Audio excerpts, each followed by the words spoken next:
एक बिजनेसमैन को काफी लॉस उठाना पड़ा तो उसने उधार पैसे लिए ब्याज पर, और जिससे पैसे लिए थे उसको दे नहीं पा रहा था, लौटा नहीं पा रहा था, और पैसे मांगने वाला एक दिन भी रुक नहीं रहा था। पैसे मांगने वाला आदमी बूढ़ा था और उसे बिजनेसमैन की बेटी हासिल करनी थी, शादी करनी थी। इसलिए बूढ़े आदमी ने कहा कि मैं सारा कर्ज माफ कर दूंगा अगर तुम अपनी बेटी की शादी मुझसे करवा दो। बिजनेसमैन ने मना कर दिया तो बूढ़े आदमी ने एक और ऑफर रखा कि एक काम करते हैं, गेम खेलते हैं जिसमें एक छोटी सी पोटली में 2 पत्थर डालूंगा, एक व्हाइट होगा और ब्लैक होगा। बिजनेसमैन को बेटी को पत्थर उस पोटली में से निकालने हैं। अगर व्हाइट निकल गया तो सारा कर्ज माफ कर दूंगा और शादी भी नहीं करनी पड़ेगी, और अगर ब्लैक पत्थर निकल गया तो कर्ज तो माफ कर दूंगा लेकिन शादी करनी पड़ेगी। बाप और बेटी दोनों एग्री हो गए। पूरे गांव वालों को इकट्ठा करा, मुखिया भी वहां पे देख रहा था। जमीन से 2 पत्थर उठा करके बूढ़े आदमी ने पोटली में डाले और लड़की ने देख लिया कि उस बूढ़े आदमी ने दोनों ही पत्थर ब्लैक डाले हैं, और ब्लैक पत्थर का मतलब हुआ कि कर्ज माफ लेकिन शादी करनी पड़ेगी। अगर लड़की गेम खेलने से मना कर दे तो शादी तो बच जाएगी लेकिन बाप का कर्ज माफ नहीं होगा, और अगर दोनों ही पत्थर निकाल के उस बूढ़े इंसान की बेइज्जती कर दे तो वो आदमी कभी ना कभी बदला जरूर लेगा। इसलिए लास्ट ऑप्शन था कोई एक पत्थर निकालो जो कि ब्लैक ही निकलेगा और कर्ज माफ के साथ में उसको शादी करनी पड़ेगी। लड़की ने चालाकी से गेम खेला, उसने एक पत्थर निकाला और एक्टिंग करके ग्राउंड पर गिरा दिया, और वो पत्थर नीचे गिरे, बहुत सारे ब्लैक और व्हाइट पत्थर में मिल गया। लड़की ने कहा ओ शिट, ये मेरे से गलती से गिर गया, लेकिन एक काम करते हैं, दूसरा पत्थर भी पोटली से निकाल करके चेक कर लेते हैं। अगर पोटली में से अब व्हाइट निकला तो मैंने जो उठाया था वो ब्लैक था, और अगर पोटली में से अब ब्लैक निकला तो मैंने जो उठाया था वो व्हाइट था। बूढ़ा व्यक्ति वहीं पे फंस गया। पोटली से दूसरा पत्थर निकाला तो वो ब्लैक निकला, यानी कि नीचे गिरा हुआ पत्थर व्हाइट था।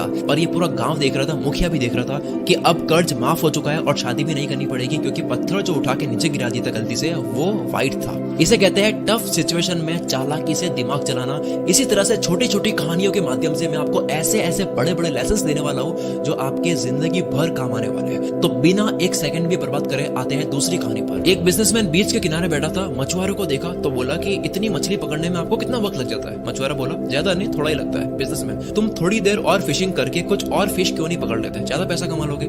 मछुआरा और फिश क्यों, इतने काफी है ना। बिजनेसमैन तो बाकी के टाइम करते क्या हो? मछुआरा फिशिंग करके घर जाता हूँ, वाइफ बच्चों और दोस्तों के साथ में टाइम स्पेंड करता हूँ, शराब पीता हूँ, मजा करता हूँ, गिटार बजाता हूँ, नाच गाना चलता है, पार्टी होती है, फिर सो जाता हूँ। बिजनेसमैन तुम ज्यादा फिशिंग करके पैसे कमाओ, सेविंग करो और उसे बोट खरीद लो जिससे और ज्यादा फिश पकड़ पाओगे कम वक्त में, और इस तरह से एक और बोट ले लो और इस तरह से तुम अपनी टीम बना लो, अपना काम दूसरों को भी सिखा लो, वो आपके लिए काम करेंगे। कंपनी सेटअप कर लो, एक प्रोडक्शन प्लांट बना दो, फिश की पैकिंग और डिस्ट्रीब्यूशन कंट्रोल कर सकोगे, और एक सिटी के अलावा दूसरी सिटीज में भी अपनी ब्रांचेस खोल दो। मछुआरा शांत रहा और बोला उसके बाद? बिजनेसमैन अरे उसके बाद क्या, एक बीच हाउस खरीद लेना, फैमिली के साथ में एंजॉय करना, फिशिंग करना, सुबह शाम आराम करना, तुम्हारी टीम काम कर रही होगी, रात को दारू पार्टी म्यूजिक और चलते चलते रहेंगे। मछुआरा बट ये तो मैं अभी भी करता हूँ। बिजनेसमैन आगे कुछ बोल नहीं पाया, पता चला कि उसने अपना बिजनेस छोड़ दिया और फिशरमैन के साथ में रहना शुरू कर दिया। आप कुछ भी कर रहे हो, आप पता करो कि उसके बाद क्या, वो क्यों पाना है, वो क्यों करना है। अगली स्टोरी। एक बार एक लड़का अमीर बनना चाहता था और वो गुरुजी से कहता है कि कोई काम बताओ जिससे मैं बहुत कमा सकूं। गुरुजी उसे एक जगह ले गए जहाँ पर बहुत सारी कंकड़ पड़ी थी और कहा कि इन सारी कंकड़ में से एक कंकड़ ऐसी है जो किसी भी चीज को सोने में बदल सकती है, और उस कंकड़ की पहचान है कि वो थोड़ी सी गर्म होगी, बाकी सारी ठंडी होगी। जाओ ले लो अपनी हर चीज को सोने में बदल देने वाली कंकड़। वो काम पे लग गया, रोज एक एक कंकड़ हाथ में लेता, 2-3 सेकंड गर्म है या नहीं चेक करता और उसको समुद्र में फेंक देता ताकि वो बाकी कंकड़ में ना मिल जाए। 1 महीना करा, रोज घंटों घंटों लगा दिए, 2 महीने, 3 महीने, 4 महीने लगा दिए। अब उसकी स्पीड बन चुकी थी, लेकिन साथ में वो ध्यान से कंकड़ को परख नहीं रहा था। उसकी फटाफट से कंकड़ को हाथ में लेकर समुद्र में फेंकने की हैबिट बन चुकी थी। 5वें महीने में फाइनली वो कंकड़ हाथ में लग गई। हाथ में आते ही, क्योंकि उसके जल्दी से बिना परखे फेंकने की आदत बन चुकी थी, तो उसने उस गर्म कंकड़ को भी समुद्र में फेंक दिया, और फेंकते ही उसने जोर से अपने सर पर मारकर चिल्लाकर पछतावा करा कि मैंने ये क्या कर दिया, हर चीज को सोने में बदल देने वाली कंकड़ को भी फेंक दिया। ठीक इसी तरह हर दिन को हल्के में लेने से ये आपकी हैबिट बन जाती है, और जिस दिन अच्छा मौका आता है उसे भी इसी आदत की वजह से गलती से उसको भी हल्के में ले लेते हैं, फिर बाद में होता है पछतावा। हर कंकड़ को ध्यान से परखो, यानी कि हर दिन को इम्पोर्टेंट समझो। कोई एक दिन, कोई एक कंकड़ आपकी जिंदगी को सोने में बदल सकता है। अगली कहानी। एक बाप अपने बेटे के साथ में रेस्टोरेंट में खाना खाने जाता है और नोटिस करता है कि रेस्टोरेंट की हालत काफी खराब है, गंदगी है, टेबल टूटी हुई है, खाना भी टेस्टी नहीं था। बेटा पिता से कहता है कि हम कितने गरीब है और कितनी मेहनत करते हैं, इनके पास ये होटल है, चाहे तो कितना बड़ा कर सकते हैं, लेकिन ये कर नहीं रहे हैं, तो ये रेस्टोरेंट पे मेहनत क्यों नहीं कर रहे हैं। खाना खाकर बिल पे करते वक्त ओनर से लापरवाही का कारण पूछा तो बोला इस रेस्टोरेंट में इतनी कमाई नहीं है, लोग आते ही नहीं है, इसलिए हम इस पे ध्यान देते नहीं है, ना इन्वेस्ट करते हैं। हमारी कमाई एक ट्रक चलती है उससे हो जाती है। लड़के के पिता ने ट्रक सामने ही देखी और चुपके से उस ट्रक ट्रक का इंजन ऐसा खराब कर दिया कि वो ठीक हो ही ना पाए। ठीक 3 साल के बाद में बेटा वहां से जाता है और देखता है कि वहाँ पे बहुत बड़ा रेस्टोरेंट खड़ा हो गया है, 5-6 फ्लोर बन चुके हैं और क्या शानदार उसका लुक है। बेटे ने रेस्टोरेंट के ऑनर से बात करी कि इतना सब कुछ कैसे हुआ, तो उसने बोला कि मेरी कमाई एक ट्रक चलती थी उससे होती थी और मैं रेस्टोरेंट पे बिल्कुल ध्यान देता ही नहीं था, लेकिन पता नहीं किस कारण से वो ट्रक खराब हो गई और उसे कोई ठीक कर ही नहीं पाया। इसलिए पैसे कमाने के लिए मजबूरन मैंने रेस्टोरेंट पर ध्यान दिया और पता चला कि होटल मैनेजमेंट और बिजनेस करना मेरे अंदर था, मेरी अंदर की आवाज थी। मैंने पूरे रेस्टोरेंट का रंग रूप बदल गया, कुक बदल दिए, वेटर्स बदल दिए। मैंने 5 और सिटीज में रेस्टोरेंट्स खुलवा दिए और वहां मैनेजर बैठा दिया। आज मैं उस ट्रक से 50 गुना ज्यादा कमाता हूँ। दोस्तों, आपकी जिंदगी की वो कौन सी ट्रक है जो आपके टैलेंट और अंदर की आवाज से दूर कर रही है? अगली कहानी, एक इंसान को डॉक्टर बनना था, पर डॉक्टर की तैयारी करने में जो मेहनत लगती है उस मेहनत में मजा नहीं आता। उसने हर जगह रिश्वत दी, पास हो गया, डॉक्टर बनने तक सेटिंग चलाई, सर्टिफिकेट पा लिया, डॉक्टर बन गया, हॉस्पिटल खोल दिया। उसके पास में एक्सीडेंट का केस आया जो कि सीरियस था। ऑपरेशन उससे मैनेज हो नहीं पाया क्योंकि उसने तैयारी करी ही नहीं थी। उसके हाथ से एक बहुत बड़ी गलती हो गई, उससे केस मैनेज नहीं हुआ और पेशेंट की डेथ हो गई। वो नकली डॉक्टर बहुत पछताया ये करके। उसके डॉक्टर बनने की सारी फैंटेसी वहीं पे उतर गई और उसके फादर बाहर खड़े उनसे कहने गया कि मैं नहीं बचा सका, तो पता चला कि उसके पिता ही वो उन लोगों में से एक इंसान थे जिसने रिश्वत ली थी। फादर को कर्मा मिला तो डॉक्टर को शॉर्टकट लेने का नतीजा मिला।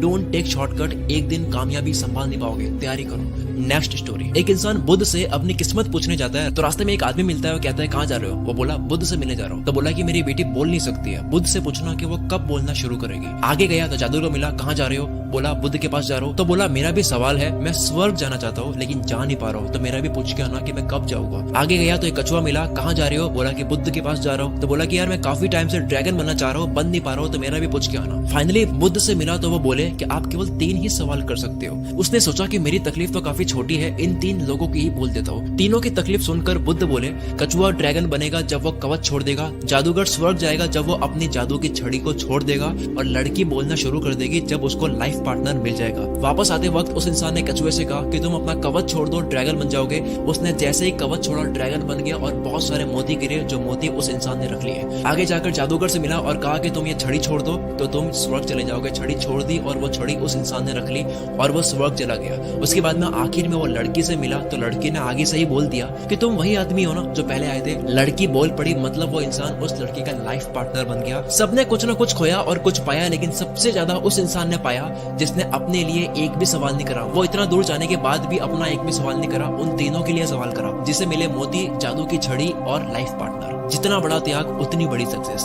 अगली कहानी, एक साधु कड़ी तपस्या कर रहा था और तपस्या के वक्त ही उस गांव में बाढ़ आ जाती है। लोग सब घर छोड़ के जा रहे हैं, अपने आप को बचा रहे हैं। तो एक ने देखा तो साधु को अलर्ट करा कि चलो वरना तुम डूब जाओगे। साधु बोला कि मुझे कुछ नहीं होगा, मुझे ईश्वर बचा लेगा। मैं इतने सालों से कड़ी तपस्या कर रहा हूँ, वो मुझे बचा ही लेगा। थोड़ी देर बाद में पानी कमर तक आ गया, वहाँ पे नाव निकलने लगी। एक आखिरी नाव जा रही थी, लोगों ने कहा कि आ जाओ वरना डूब जाओगे। साधु ने कहा मुझे कुछ नहीं होगा, तुम जाओ, मुझे ईश्वर बचा लेंगे। अब पानी इतना बढ़ चुका था कि साधु को पेड़ के ऊपर चढ़ना पड़ गया। वहाँ पे हेलीकॉप्टर्स जा रहे थे काफी सारे। एक आखिरी हेलीकॉप्टर की नजर पड़ी साधु पर और रस्सी फेंक कर कहा कि रस्सी को पकड़ लो, ये आखिरी हेलीकॉप्टर है, आप डूब जाओगे। तो साधु ने कहा कि आप चले जाओ, मुझे ईश्वर बचा ही लेंगे। और इस तरह से साधु की डूबने से मौत हो जाती है। मरने के बाद में वो ईश्वर से कहते हैं कि मुझे आपने बचाया क्यों नहीं? मैंने जिंदगी भर आपके लिए तपस्या करी और आपने मुझे बचाया नहीं। ईश्वर ने कहा कि मूर्ख इंसान, मैं 3 बार ही आया था, तीनों बार मैं ही तो था। एक बार पैदल, एक बार नाव के साथ और एक बार हेलीकॉप्टर के साथ।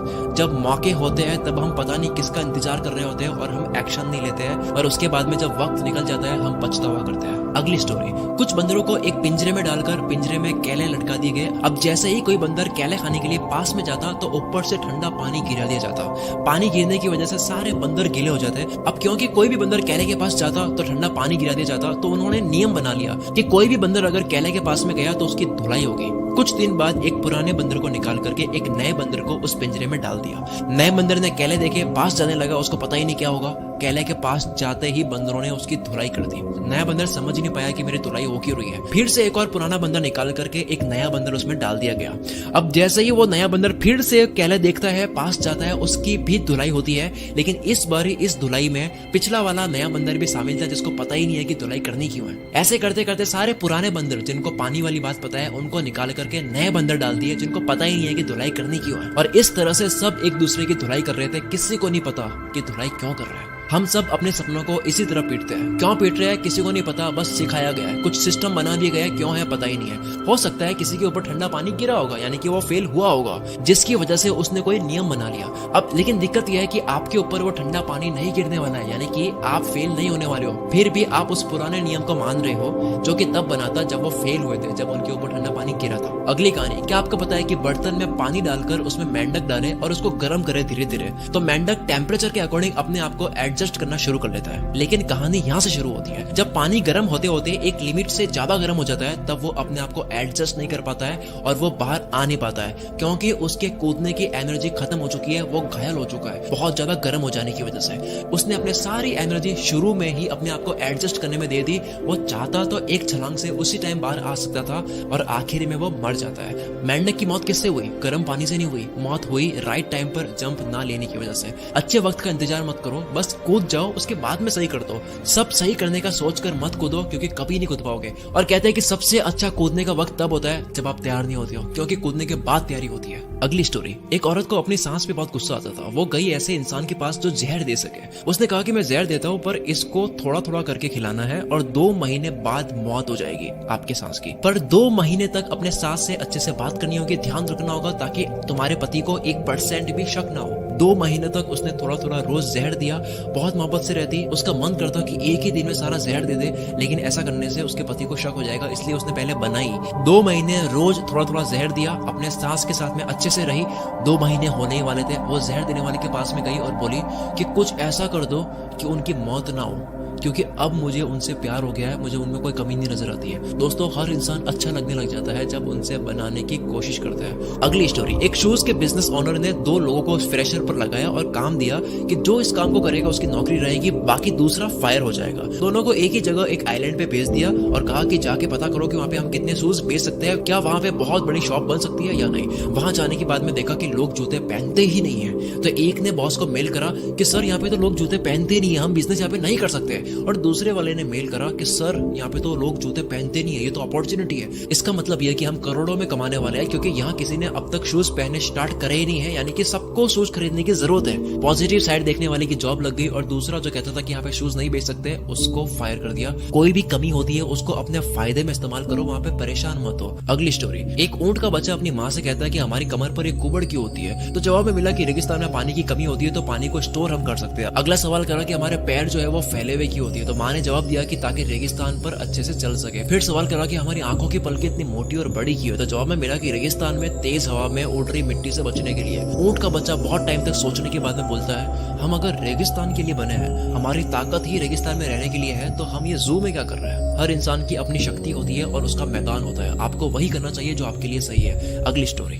एक राजा की आंखों में जलन हो रही थी, किसी तरह का इन्फेक्शन हो गया था। डॉक्टर से चेक करवाया तो पता लगा कि एक ऐसा इन्फेक्शन हो गया है जिसमें आप हरे कलर के अलावा कोई भी कलर देखोगे तो आपकी आंखों में जलन होगी और आंखें खराब होगी। एक टाइम के बाद आप अंधे भी हो सकते हो। राजा महल गया, सारे आदमी बुला दिए और कहा कि जितनी भी रोड है, जो भी जगह है जहाँ से मैं निकलता हूँ, वो सब हरा कर दो। हरे कलर के अलावा मुझे कोई कलर नहीं दिखना चाहिए जहाँ पे मैं चाहता हूँ। पूरा गाँव, रोड, बिल्डिंग, जो चीज है सब कुछ हरा कर दिया, आसपास सब कुछ। और ऐसा करने में बहुत पैसा भी खर्च हो रहा था, पूरा गांव हरा करना था यार। एक इंटेलिजेंट इंसान वहां से निकल रहा था, देखा कि यार ये सब कुछ हरा क्यों है। तो किसी से पूछा कि हरा क्यों है, तो कहा कि यार एक राजा है, उनको कोई इन्फेक्शन हो गया है, वो हरे कलर के अलावा कोई और कलर देखेंगे तो उनको दिक्कत होगी। वो इंटेलिजेंट इंसान राजा के पास में गया और कहा करोड़ों रुपए खर्च करने की कोई जरूरत ही नहीं थी, पूरे गाँव को हरा करने की कोई जरूरत ही नहीं थी, 100 रुपए का हरे कांच का चश्मा ही पहन लेते हैं। बड़ी प्रॉब्लम का जरूरी नहीं है कि सोल्यूशन भी बड़ा हो, कई बार आसान सोल्यूशन सामने होता है, उसको देख नहीं पाते हैं क्योंकि हम आसान चीजें इग्नोर करते हैं। इसलिए अगली कहानी भी इसी के ऊपर है कि एक बार एक जादूगर था, वो कोई भी लॉक खोल सकता था, कोई भी ताला वो तार को मोड़ करके खोल सकता था। एक होशियार इंसान ने इस जादूगर को चैलेंज दिया कि इस जेल में जाओ और अब लॉक को खोल कर दिखाओ। उसने बहुत ट्राई करा लेकिन वो खोल नहीं पाया, उसने हार मान ली। होशियार इंसान कहता है कि तूने बहुत ताले खोले होंगे लेकिन ये नहीं खोल पाया, पता है क्यों? क्योंकि ये अनलॉक था, इसको मैंने लॉक करा ही नहीं था। कई बार जो नहीं है वो भी हम सॉल्व करने लग जाते हैं, यानी कि बेवजह सोचने लग जाते हैं। अगली स्टोरी, ये आखिरी स्टोरी बड़ी इंटरेस्टिंग है। एक राज्य में हर 5 साल में एक नया राजा बनाया जाता है और 5 साल कंप्लीट होने के बाद में उस राजा को एक ऐसे जंगल में भेज देते हैं जहां पर जंगली जानवर होते हैं और वो जानवर ही खा लेते हैं उस राजा को। एक राजा के 5 साल कंप्लीट हुए, उसको जंगल में भेज दिया गया और अब आया चालाक राजा। जब ये चालाक इंसान राजा बन जाता है तब वो लोगों से पूछता है कि 5 साल कंप्लीट होने के बाद में आप ऐसा कौन सा जंगल है जहाँ पर भेज देते हो। वो राजा अपने लोगों के साथ में उस जंगल में जाता है, देखता है कि वो काफी घना जंगल है, वहाँ पर काफी राजाओं की बॉडीज भी पड़ी है। राजा सोचता है कि 5 साल के बाद में मेरा भी ये हाल होने वाला है। उसने दिमाग लगाया और पहले ही साल में जंगल के सारे पेड़ कटवा दिए, जानवर हटवा दिए और दूसरे साल में डेवलपमेंट का काम शुरू कर दिया। रोड बननी शुरू हो गई, बिल्डिंग बननी शुरू हो गई, खेती होनी शुरू हो गई, गरीबों के रहने के लिए कुछ जगह बना दी, स्कूल कॉलेज सब बनानी शुरू कर दी। 5 साल कंप्लीट होने से पहले जंगल का नाम और निशान मिटा लिया। ये सब करते करते राजा ने पैसे भी बहुत ज्यादा सेव कर लिए अपने लिए। 5 साल जैसे ही कंप्लीट हुए, राजा बोलता है कि मुझे भेज दो जहाँ पर आप भेजते हो हर बार। राजा को बोट में बैठाया जाता है क्योंकि जंगल का रास्ता नदी से आता है, तो बोट में बैठने से पहले वो काफी खुश होता है। लोग पूछते हैं कि आप इतने खुश क्यों? तो वो बोला कि हर राजा आता है, 5 साल राज करता है, मस्त रहता है राज करने में, और 5 साल बाद जंगल में जाता है। मैंने 5 साल केवल राज नहीं करा, मैंने कड़ी मेहनत से घने जंगल को शहर बना दिया। मेरे 5 साल यहाँ कंप्लीट हो चुके हैं, अब मैं जिंदगी भर वहाँ राज करूंगा जहाँ जा रहा हूँ। क्योंकि राजा ने सेविंग भी करी थी तो वह पैसा लेकर वहाँ चला जाता है और इस नए जगह में उसकी इज्जत भी होती है क्योंकि गरीबों को बहुत घर भी दिए होते हैं। आप आज मेहनत करो कल के भविष्य के लिए। अब तक के लिए सिर्फ इतना ही गाइस। अगर आपको ये वीडियो थोड़ी भी अच्छी लगी है ना तो कमेंट करके जरूर जाना, और अगर आपको पता नहीं चल रहा कि कमेंट में क्या लिखे यार, तो सिर्फ कमेंट में यस लिख देना कि यस, इस वीडियो की वजह से मेरी लाइफ में थोड़ा सा बदलाव आया है। आपकी कमेंट्स देखकर मेरा हौसला बढ़ जाता है अगली वीडियो को और अच्छी बनाने के लिए। तो यस कमेंट करके जरूर जाना। मिलते हैं हम अगली वीडियो में। Wish you all the very best.